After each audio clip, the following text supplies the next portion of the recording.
Greetings, it's your favorite massage therapist teaching you the melt method. And today I wanted to show you how it's possible to do the mini foot treatment while seated. Sometimes we find that we don't feel like standing up and doing all the movements, or maybe we have limited time. It could also be that our bodies don't feel comfortable being in a standing position. All of those are perfectly okay. And the good news is you can do melt in almost any position possible. So what I'm going to use for my mini foot treatment is the large soft ball. And at the end, I'll show you if you wanted to use the melt foam roller or any foam roller that you have as another option. I'll show you how we can incorporate that as well. So I'm going to go ahead and put this ball in my pocket or just aside, and I'm going to start with my basic assessment. So sit up nice and tall. Make sure your feet are able to reach the ground and that you're flat-footed. And then just take a breath into your body.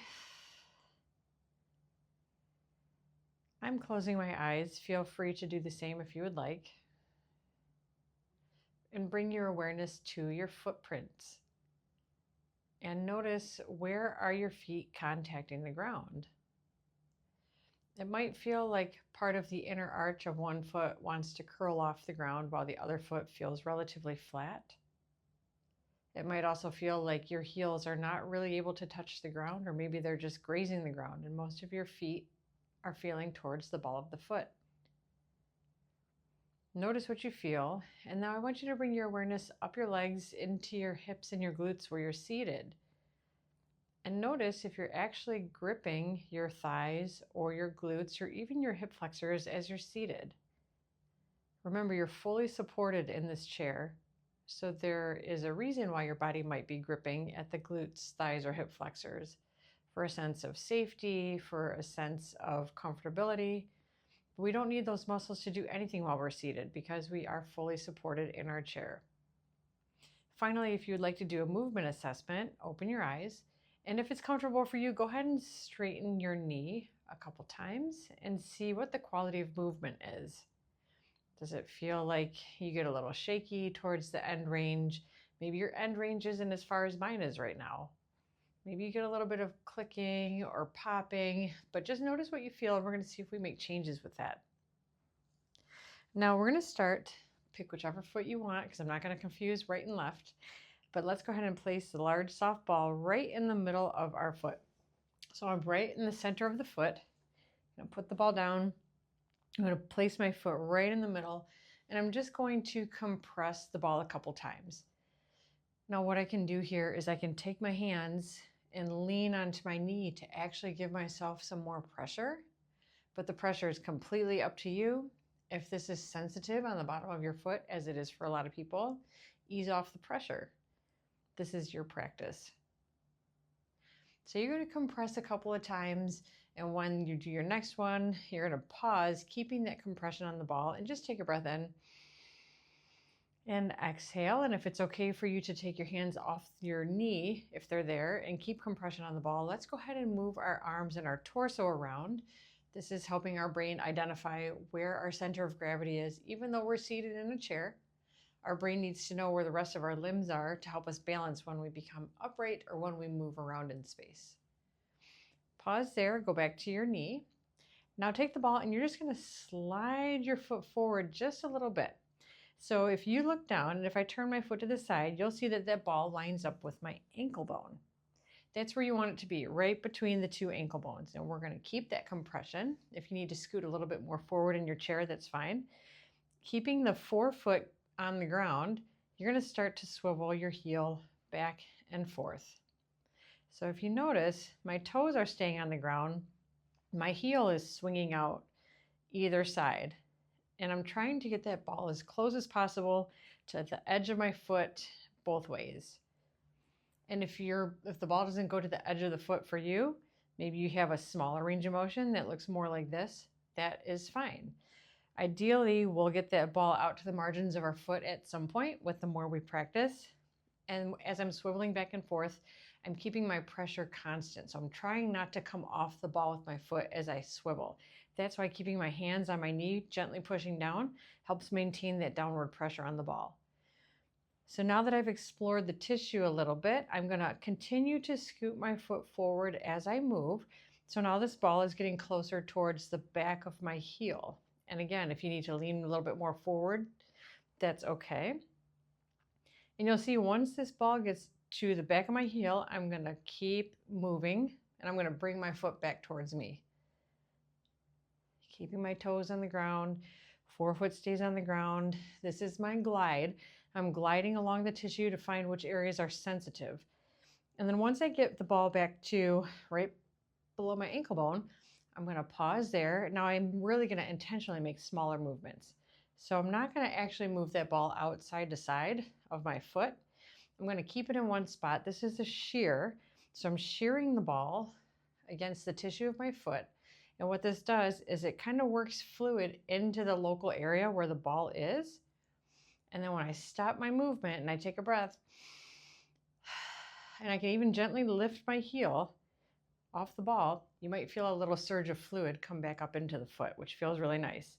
So now that we've kind of created a local fluid exchange, let's rinse that fluid from our foot up to our knee. So what I'm going to do is I'm going to press down right at about the knuckle of the big toe, and I'm going to just scoot my foot all the way down. I'm going to bring that ball back. I'm going to start over. Now I'm at the second knuckle. I'm going to compress the ball, scoot my foot from toe to heel. This is a rinse. So I'm taking the fluid all along my foot and I'm pushing it up my leg. Bring that ball back, start over. Third toe, push down, gently skate your foot over the ball. When it gets to the end, lift it up, come back. Fourth toe, lift it up, come back. Fifth toe, lift it up, come back. Last thing I want to do is called friction. I'm just going to lightly tickle the ball along my foot. Again, I can do this without my hand on my knee because I want very minimal pressure. Doesn't matter which direction my foot goes. And this is just kind of redistributing a little bit more fluid. I'm going to move that ball aside. I'm going to pause, and then I'm going to put my feet back together and just check in. So we're where we started, right? We have both of our feet side by side. We're going to sit nice and tall. Close your eyes if you'd like. Take a breath and notice the sensation of one foot compared to the other. The foot that you melted might feel buzzy, tingly, even a little bit lighter. Now compare that to the foot and the leg that we haven't melted. The foot that we haven't melted might still feel a little bit unbalanced. You might not have full contact with the ground. The leg that was not melted might feel like it's still gripping in some places. So just notice what you feel. Again, if you want to do just a movement assessment with that straightening and bending of the knee, you might notice a little bit more fluidity with movement, which is a nice feeling. Let's do the same thing on the other foot. So right in the middle of the foot is where we're going to start. Place your foot over that ball, hands over the same knee, gently compress. Keep that pressure within your tolerance. I usually do 5 to 7 compressions. This is just kind of waking up the tissue at the bottom of the foot, letting the body know that there's sensory input coming, and try not to catch your body off guard, right? No crazy banana peels here, which is what would happen when we lose our balance, right? Our body is caught off guard and it kind of goes into defense mode. This rhythmic pumping helps our body know that we're going to do some therapy, some sort of intervention. Pause on your next compression, take a breath in. And if it's comfortable for you, take your hands away, gently move your torso and your arms in any direction that you'd like, bringing your brain's awareness to where your joints are in space. Hands come back to the knee. My toes and my forefoot stay on the ground. I'm going to scoot my foot forward. So again, if I turn to the side, you'll see that that ball is lined up with my ankle bone. Okay. Toes stay on the ground. I'm going to start to swivel, keeping pressure on my knee so that ball remains compressed. I'm going to go ahead and start swiveling my foot side to side as much as is comfortable. Now you'll notice that this movement is really coming from my shin and my foot. I'm not swinging my hip in and out, okay? So this is just moving your foot, isolating that as much as is possible. This is our glide. We're exploring which areas of the tissue are sensitive so we can make some changes. Nice consistent pressure. I'm going to start moving my foot closer towards the camera so the ball starts moving towards the back of my heel. Again, I can sit a little bit up and lean forward if I need to. And I'm just trying to see what it feels like now towards the back of my heel. Couple glides there. Then I'm going to start moving my heel towards me so that ball starts to travel towards my ankle bones once again. And once it's there, let's make our glide smaller. Let's get into our shear. So compression still on the ball. Now I'm kind of what I would call massaging the ball into my heel pad. Okay, so what this does again is it's kind of working fluid into the very thick part of our heel. That's our plantar fascia. That's where we feel plantar fasciitis. That's where we get the foot cramps. So working fluid into this area helps prevent all of that. Okay, once we've sheared, we're going to pause, keep your compression, take a breath in, exhale, take your foot off the ball and feel that nice surge of fluid that might come up your foot. Let's rinse that fluid from our toes to our heel, and it's going to come up our leg. So I'm going to start by placing the knuckle of my big toe on the ball, a little bit of pressure downward from my hands through my knee, skate over the ball, keeping compression, lift off, start again. Second toe, I'm going to press down. I'm going to skate over the ball. When the ball gets to my heel, I lift off and come again. Now we go one direction because we're not trying to keep the fluid down at our feet, right? We can friction in a bunch of different directions, but this is intentionally driving fluid from our toes to our heels, and then the pathway up our shin to our knee is something that our body naturally takes over. Lift up and off. Let's do the last toe. Compress, skate, come off. Last option, take your hands off your knee. Friction, just move the ball generally in whatever direction. No pressure is needed. We're keeping it nice and light. Now we're going to do this little friction on each foot one more time. So trade the ball over to your first foot. A little bit of erratic and random movement. And then back to that second foot one last time. No pressure needed. Let that ball kind of set aside. And again, let's find our starting position. Sit bones are evenly weighted on the chair. Feet are about hip width apart, keeping your feet close together as flat as you can on the ground. Sit up nice and tall, close your eyes, let's reassess. Now you might notice that both feet have a nice firm contact with the ground.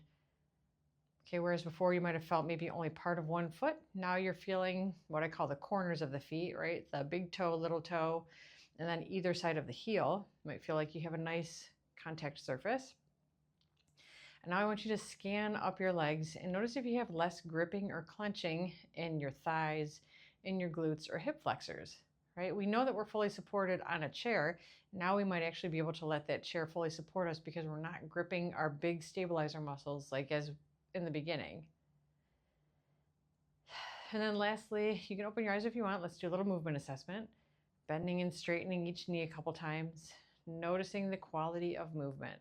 If your range of motion was a little bit small at the beginning, maybe you're able to get into that full extension now. Maybe there's less clicking and popping and grinding. Notice what you feel. Did you make some changes? Now, this mini foot treatment is something you can do on a daily basis. You can do it twice a day. Again, you can do it seated, you can do it standing. Seated is nice and gentle. For whatever reason you want to do it seated, you don't have to tell me, but I hope you enjoy it. You can stop here, or if you want to watch for the next second, I do have a little modification you can use with the foam roller. If you don't want to continue with the foam roller modification, I'll see you next time. So if you do want to do the foam roller modification, I'm going to start with my foot over the ball right in the center. And all the foam roller does is it makes it a little easier to give me that leverage. So I'm putting a foam roller on my leg, kind of serves a dual purpose, right? So instead of me having my hands here to do the compression, I can just lean on the foam roller and compress. It means that I don't have to lean my torso as far forward. The bonus is that this is actually compressing my quadricep a little bit. So this right here, wherever I put the foam roller, is getting a little bit compression. And I'm getting a little bit of compression on my forearms. So anytime we compress anywhere, what it does is it kind of squeezes fluid out of the local area. And then when we let go, it brings fluid back in. So it's a little twofer, right? So we're doing our foot. We're making this a little bit more comfortable. You can have your forearms side by side here. We're getting a little bit of compression onto the thigh. We're getting a little bit of compression onto the forearms. And you would do your treatment the same from here. So if I compress here like this, right, I would come off for a second, I would move my joints around. Might have to put the roller down for that. When I get to my gliding, again, I can lean after I get the ball set up on my ankle. I can lean and then just do my glide.